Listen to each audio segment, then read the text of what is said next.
This episode goes out to iTunes reviewer Mads Lax. We hope you listen for many long car rides to come.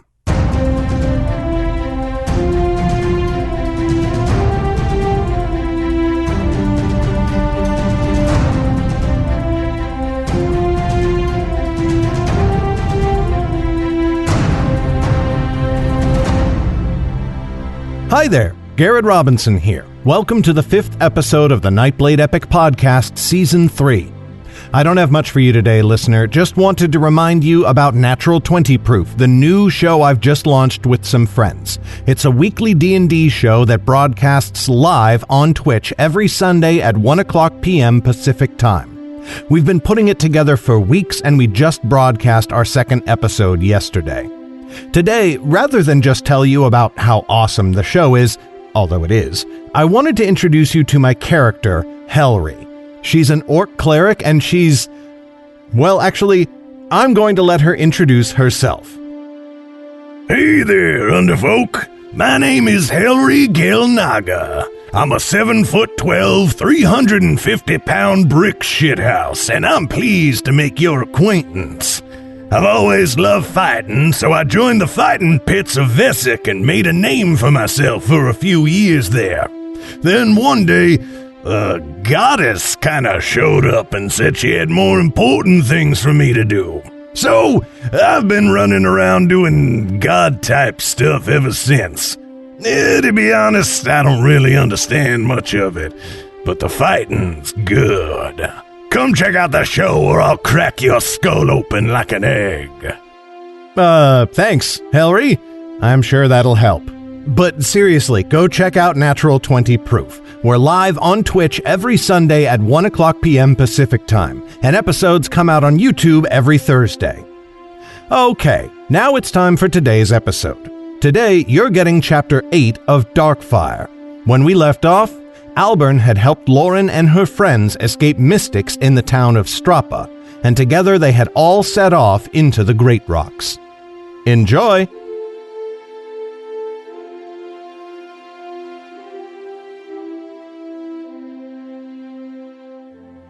Darkfire, Chapter 8.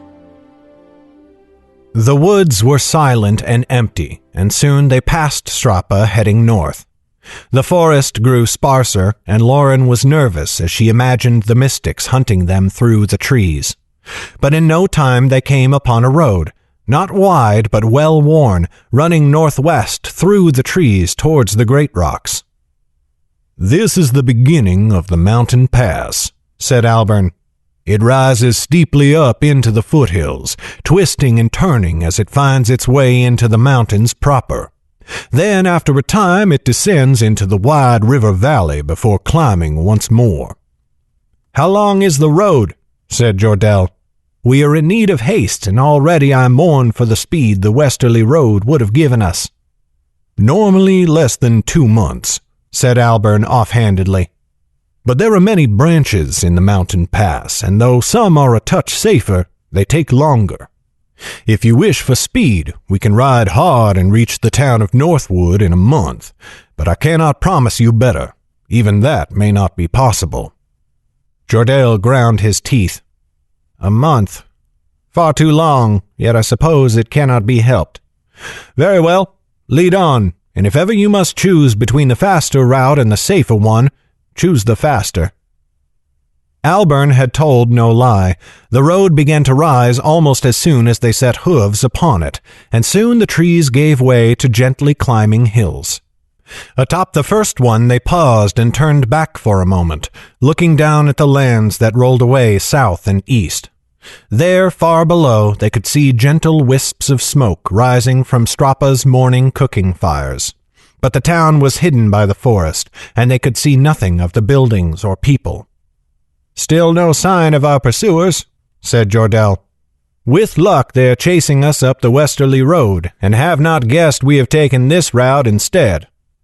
"Even if they hazard such a guess, it will not serve them," said Albern. "I promise you this, no one living knows this path as well as I, nor can they travel it faster." "Yet those who chase us are quite resourceful," said Jordell.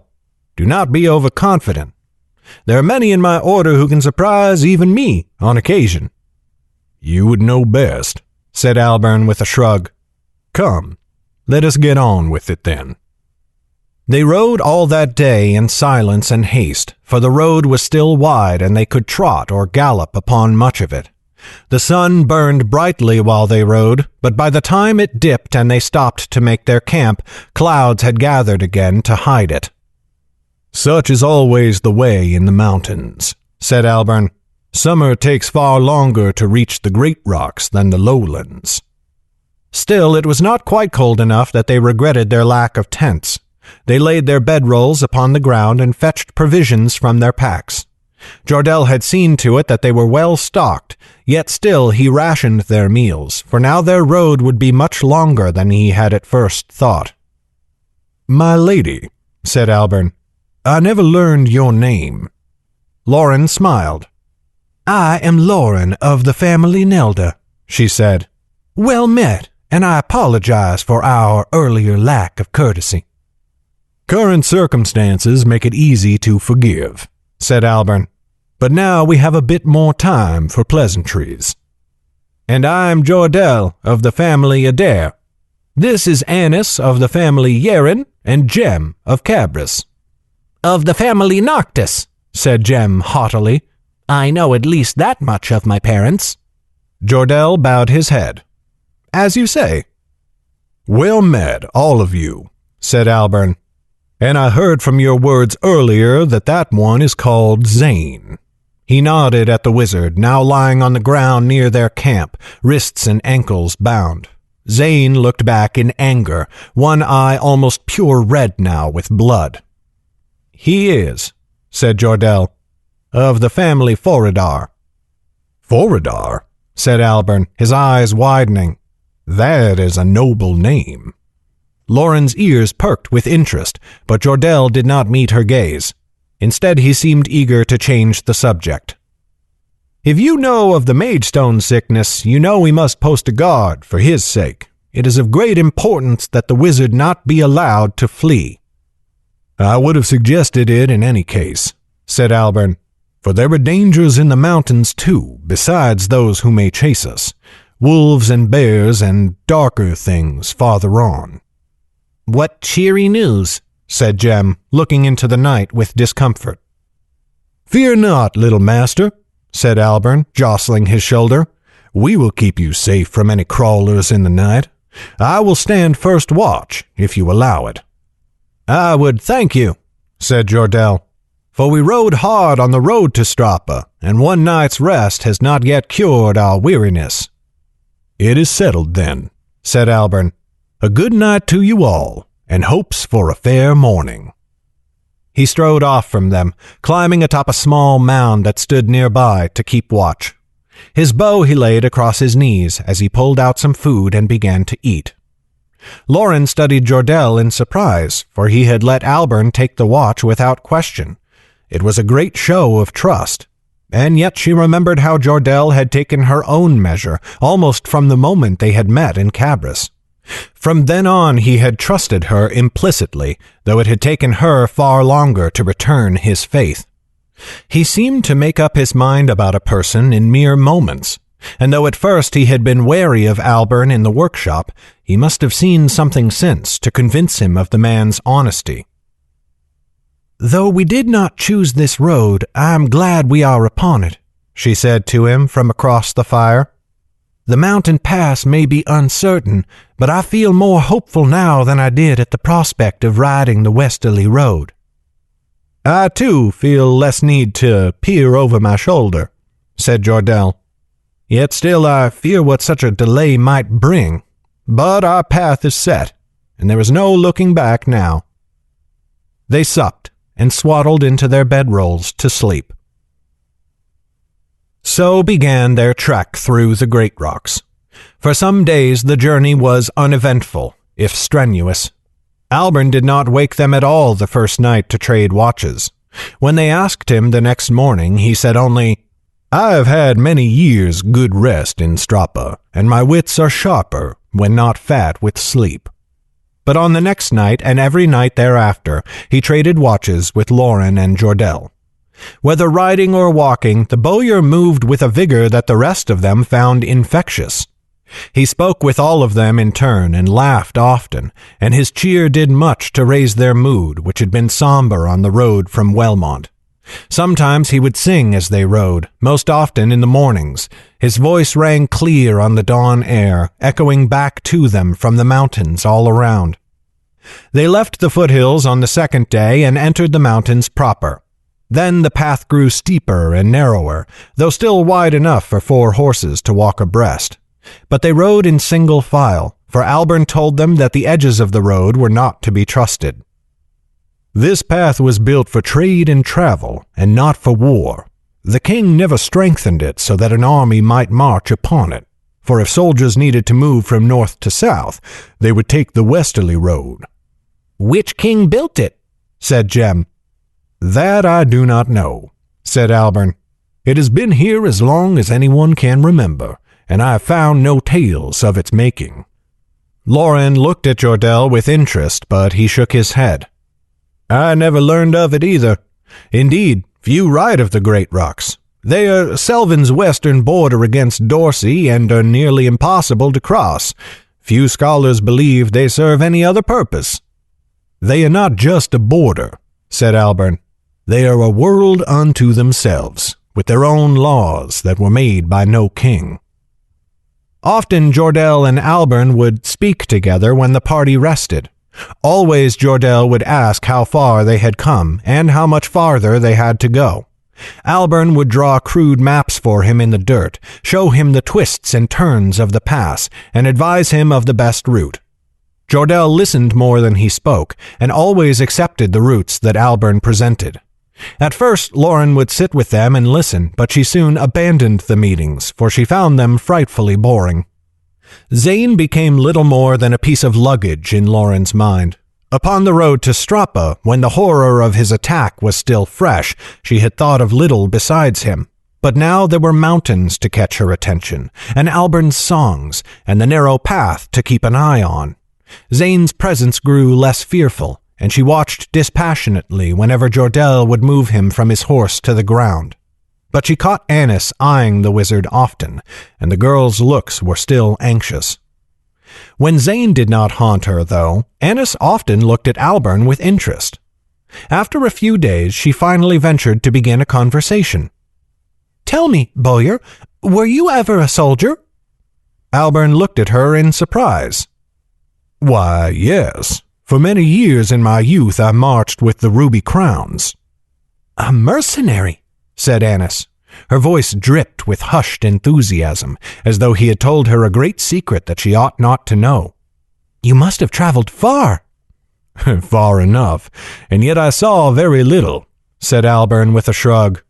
"I have fought in battles as far east as Idris and as far south as Hedgemond. A frigid place that is, I tell you." "Some mercenary captains would stay in our manor on the High King's seat from time to time," said Annis. "My cousins would always flutter about them to hear stories, but they told me I was too young." "Most likely they were right, for I know the sort of stories mercenary captains tell," said Albern with a snort. "What of mercenaries themselves?" Annis leaned forwards, smiling. "You must have a fair few tales." So Albern began to tell them stories whenever they broke from riding. He would recount brief tales during the midday meal and longer ones when they camped for the night, while Annis and Jem watched him with wide eyes and, often, open mouths. At first, Lauren did not pay much attention, for she was not overly fond of mercenaries. They worked for coin, which she found distasteful, and their trade was death, which she found abhorrent. But Albern dwelt little on these things. More often he told them of jokes shared with his companions in the company, or described the great cities he had seen in his travels. He seemed as averse to the battles as Lauren, for he mentioned them only in passing, and only when the story needed it. Soon she sat by the fire as rapt as Annis and Jem whenever Albern spoke. Her heart began to burn with a lust for far-off lands. Many places and many strange things she had seen since she left the Birchwood, yet she had never seen anything half so magnificent as the places Albern spoke of. "I would see such sights," said Lauren one night when Albern had finished another tale. She said it quietly, scarcely more than a murmur, and in fact she had not meant to say it out loud. But when they all looked at her with interest, she lifted her head and went on. I wish to see them. I have often dreamed of great cities and far-off kingdoms. You have seen them all, and more sights I never imagined. I have little to hold me in any place for any length of time. When I can, I will go to these places you speak of. I hope to give you that chance, said Jordell, giving her a firm look. Our duties will carry us to many of the 9 lands. Of that you need not fear. Lauren blushed, for in her excitement she had nearly forgotten about the mystic and how she was pledged to his service. But she did not regret it, for she sensed he was right. Jordell was not a man of Selvin, but of all the kingdoms at once, and by his side Lauren knew she would see more than she ever could alone. Travel and see what you will, said Albern. I will not deny I have many fond memories of the 9 lands, but such memories shine a bit brighter than the places themselves. Often I could hardly see my surroundings for my fear I would die in the next battle, or else my wits were muddled by wine and ale. Only looking back does it all seem so golden. I would suffer much discomfort now if it gave later years such treasured memories, said Lauren. That seems a fair trade. Fair enough indeed, said Albern. But now it is time to rest. After 4 days, the pass dove down the mountainside again, curving back and forth upon itself as it had during their climb. The weather grew fairer, and the wide river valley sprawled before them like a tapestry all of green. It was a stunning sight. The river ran clear through wide fields of grass and small clusters of trees, like a string of sapphires laid upon a sheet of fine green satin with emeralds sewn into it. The clouds cleared at last as they reached the valley floor near the end of the day, and they reveled in the warmth of the sun. Lauren threw her cloak back over her shoulders. Jordell caught her attention with a sharp cough. When she met his gaze, he looked to her belt. Lauren looked down to see her dagger out in plain sight. Quickly she yanked the left half of her cloak forwards to cover the weapon. Thankfully, Albern took no notice. That was careless, she thought. I must never forget that I carry a great danger with me. Lauren wondered, not for the first time, what made her keep the weapon, for it offered little help if she would not use it. But something would not let her throw it away. It had been the very first thing she stole as the Nightblade. More than that, it was a part of her now. It had saved her from certain doom more than once.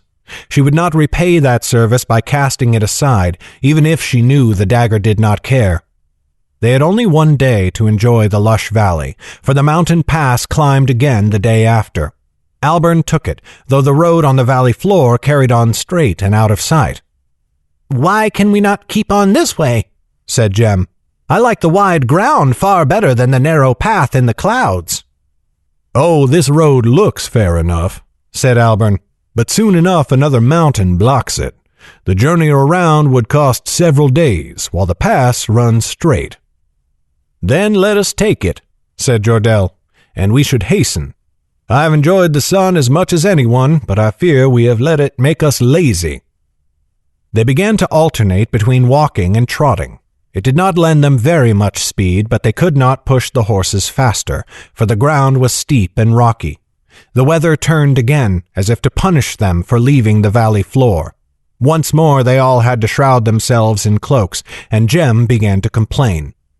The rain abated before nightfall, and Albern found them a cleft in the mountainside that would keep them dry if it started up again. Though the storm had stopped, the night was still cold. Lauren had the first watch, and she spent it damp and miserable in the mouth of the cleft, too far from the fire to dry out. Once she looked back in anger at Zane, who lay bound but warm near the flames. Then she saw his body shivering and twitching, and not from the cold. His eyes were free from blood now, but they rolled about in their sockets, and he shivered and tugged at his bonds, covered in a thin sheen of sweat. Lauren turned her back, no longer envious. She woke Albern the moment both moons showed themselves above the mountains, and slept close to the fire to drive the chill from her bones. It was lucky they had taken shelter, for rain indeed began to fall again during the night, and the next day grew wetter than the last. The third day rained even harder, and Jem began to sniff and sneeze with a cold. Worse yet, their horses began to have trouble picking their way on the path. Midnight was a fine steed and sure-footed, and Albern's bay must have been used to the mountains, but Jordel's great charger was heavy, and the children's plow horse unsure. Every time they began to slide, Lauren's heart would stop, and she pictured them pitching out over the path's edge. For safety, they rode as close to the mountain as they could. Once it was almost not enough. Albern had warned them of the danger of rock slides in the rain, and when at last one struck, it nearly ended in disaster. A sharp crack of lightning sounded above them, and a deep rumble thundered through the ground. The plow horse grew frightened and screamed, rearing. Annis had much practice on horseback and held on, but it caught Jem unawares. He pitched backwards to the ground, straight for the edge of the road.